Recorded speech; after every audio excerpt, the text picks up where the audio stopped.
Así que si traen su Biblia, vamos a abrirla en Mateo capítulo 14, versículo 22 en adelante. Esta es la escena en donde venimos de una serie de milagros y acaba de ocurrir la alimentación de los 5,000, cuando entonces Jesús enseguida, dice el versículo 22, hizo a sus discípulos entrar en la barca e ir delante de él a la otra ribera, entre tanto que él despedía a la multitud. Después de despedir a la gente, subió al monte a orar aparte, y cuando llegó la noche estaba allí solo. Ya la barca estaba en medio del mar, azotada por las olas, porque el viento era contrario. Pero a la cuarta vigilia de la noche, Jesús fue a ellos andando sobre el mar. Los discípulos, viéndolo andar sobre el mar, se turbaron y dijeron: ¡un fantasma! Gritaron de miedo. Pero enseguida Jesús les habló y les dijo: tened ánimo, soy yo, no temáis. Entonces le respondió Pedro y le dice: Señor, si eres tú, manda que yo vaya a ti sobre las aguas. Y Jesús le dijo: ven. Descendiendo Pedro de la barca, andaba sobre las aguas para ir a Jesús, pero al ver el fuerte viento tuvo miedo, comenzó a hundirse y entonces gritó: Señor, sálvame.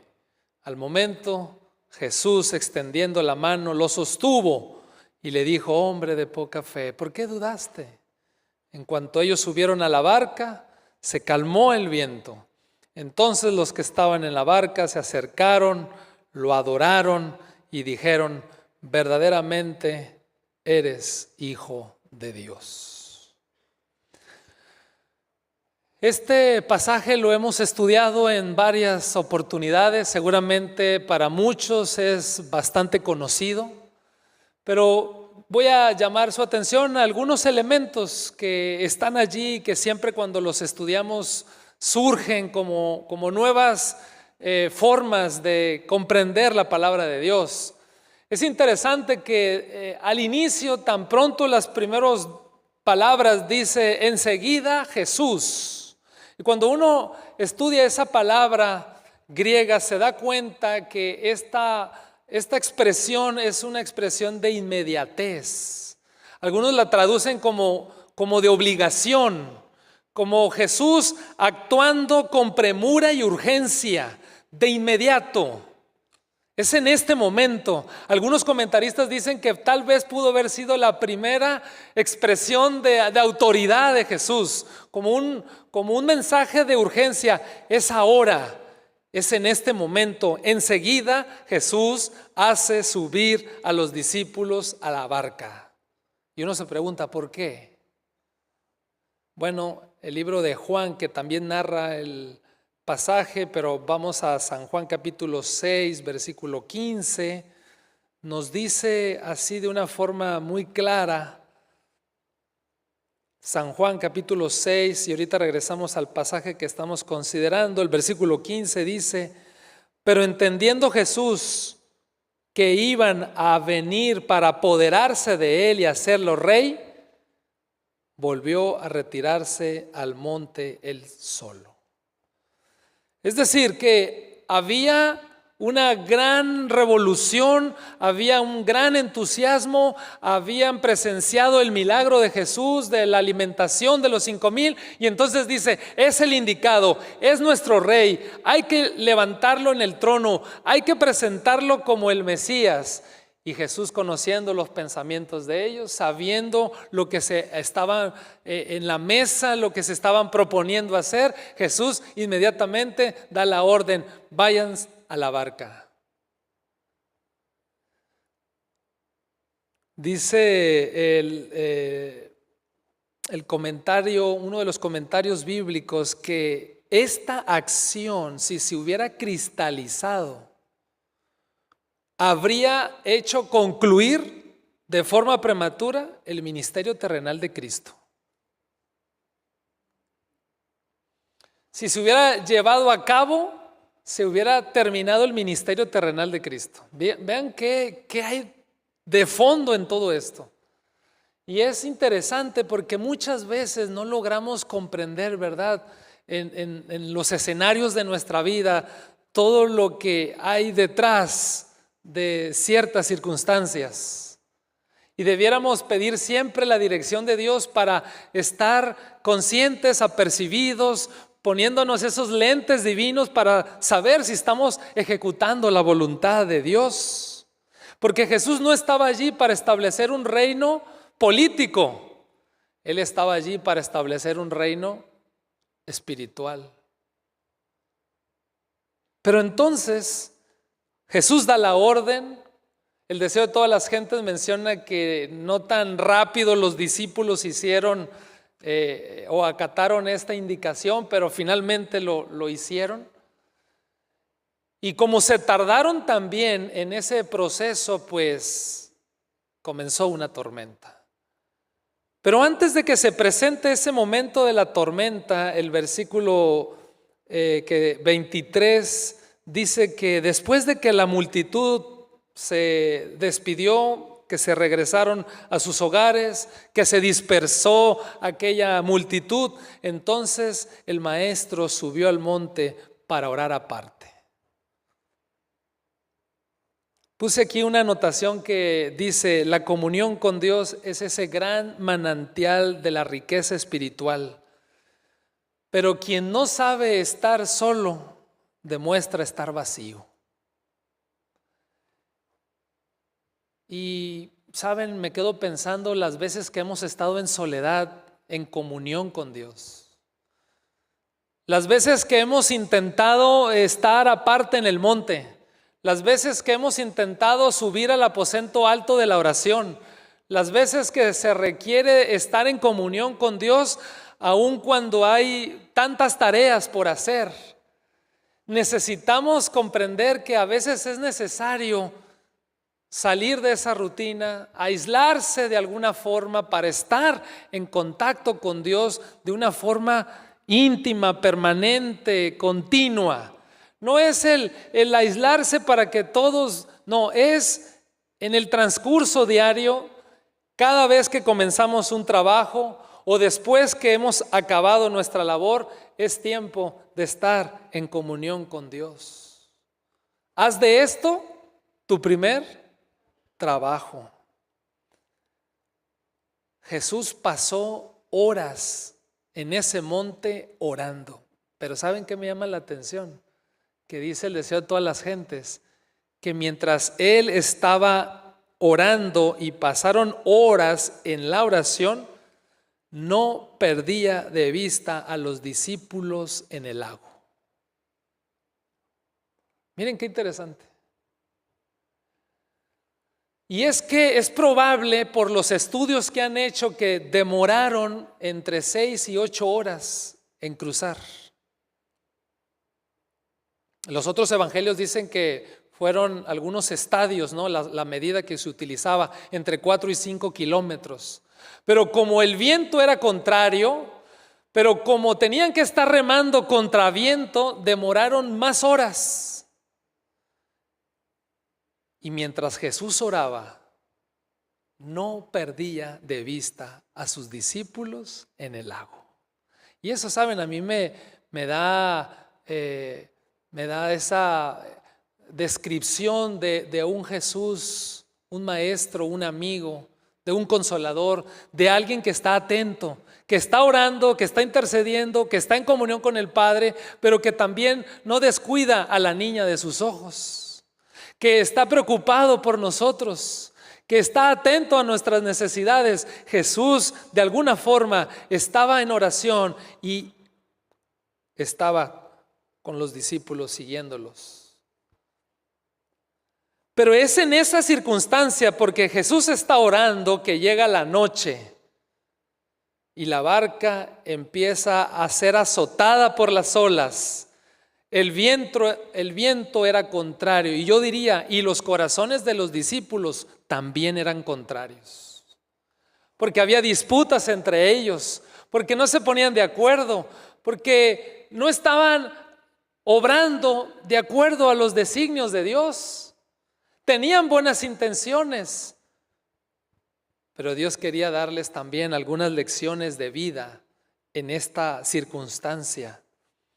Y entonces, aunque su situación se convirtió en una situación de riesgo, en una situación de aflicción, en un momento de preocupación, de temor, en esos momentos hay una solución presente. ¿Saben qué?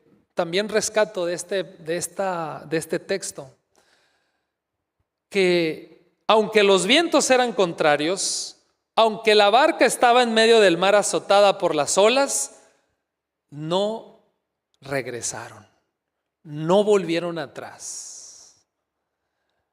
Lo que me ayuda a mí a aplicarlo en mi vida es que muchas veces tendremos que pasar por tormentas, pero no solo eso, tendremos que ir mar adentro y tenemos que continuar, tendremos que proseguir, tendremos que seguir avanzando, tendremos que seguir esforzándonos, tendremos que seguir remando, aunque nuestras fuerzas sean cada vez menos, aunque nos agotemos, aunque no encontremos solución, aunque pareciera que el barco se hunde, aunque pareciera que no hay un destino a donde queremos llegar, porque ellos están queriendo remar para allá, pero las olas, el viento le es contrario, pero ellos no deciden regresar. Y es una aplicación que yo encuentro para mi vida, de que tendremos, a pesar de las dificultades, tendremos y debemos de seguir. Debemos de proseguir, debemos de seguir adelante, debemos de no claudicar, debemos de confiar que en medio de esas circunstancias hay una solución. Y Jesús, noto al versículo 25 lo siguiente. Es una expresión corta pero muy poderosa que dice: Jesús fue a ellos. Terminó de orar, sabía lo que estaba ocurriendo, estaban en un aprieto, estaban con preocupación y con temor. Estaban ya angustiados a pesar de las habilidades que tenían en el mar como pescadores, pero Jesús fue a ellos, yo rescato por su bondad y su misericordia.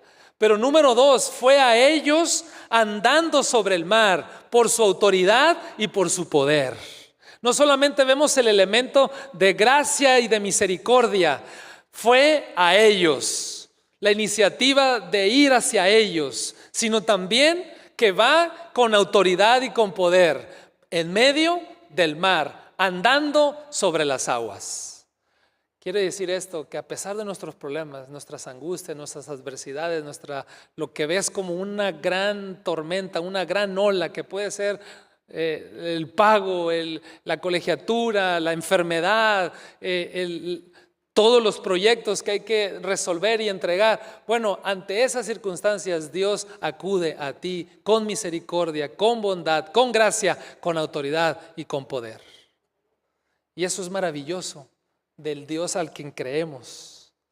Pero ellos están allí y está Jesús con ellos y ellos no alcanzan a vislumbrar correctamente, consideran que hay un espectro, un fantasma, una aparición, y pues con justa razón sienten temor, sienten miedo.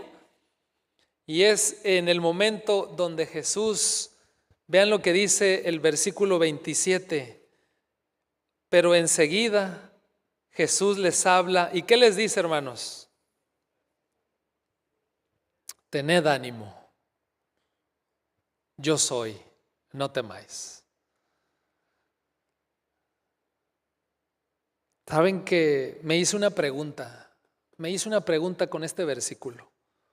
¿Cuánto significa para ti esta expresión?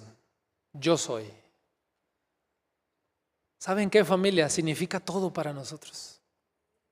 Significa todo. Yo soy. No tengan miedo. Ánimo. Estoy con ustedes. Significa todo para nosotros. Significa que aunque estemos en un valle de sombra y de muerte, significa que aunque estemos en problemas y perplejidades, Él está allí diciéndonos: yo soy. Ten ánimo, vas a salir adelante. Estás en medio de una tormenta, estás en mar adentro, yo voy a ti. Y saben que con esto también dije yo, porque a mí me ha pasado: Señor, no escucho tu voz. Tengo un problema, no escucho tu voluntad, no sé. Porque ahí Jesús les está hablando y les dice: yo soy. Pero ¿y qué cuando no escuchamos su voz? Bueno, me conforto en este mismo pasaje con el hecho de que aunque no escuche yo su voz, aunque de momento no me sea clara su voz, aunque de momento no perciba su voz, Él está yendo en dirección a donde yo estoy. Él está aproximándose a donde yo estoy. Por eso no estamos solos. Por eso Él nos dice: no temas, porque aunque de pronto no escuchas mi voz, porque aunque de pronto no disciernes mi voluntad, yo me aproximo a ti para que puedas vislumbrar lo que parecía una aparición, para que entonces para que veas que ahora yo soy, ahora me ves, ahora me escuchas, voy en dirección a ti. Y aunque andes en valle de sombra y de muerte, no temas, dice, porque yo estaré contigo. En medio de la debilidad, en medio de la prueba, Cristo está cerca de nosotros. Así que con esa confianza, con esos nuevos bríos, con ese buen ánimo, con ese despertar, ahora con ese ímpetu, Pedro dice: Señor, entonces si eres tú, di que yo vaya a ti.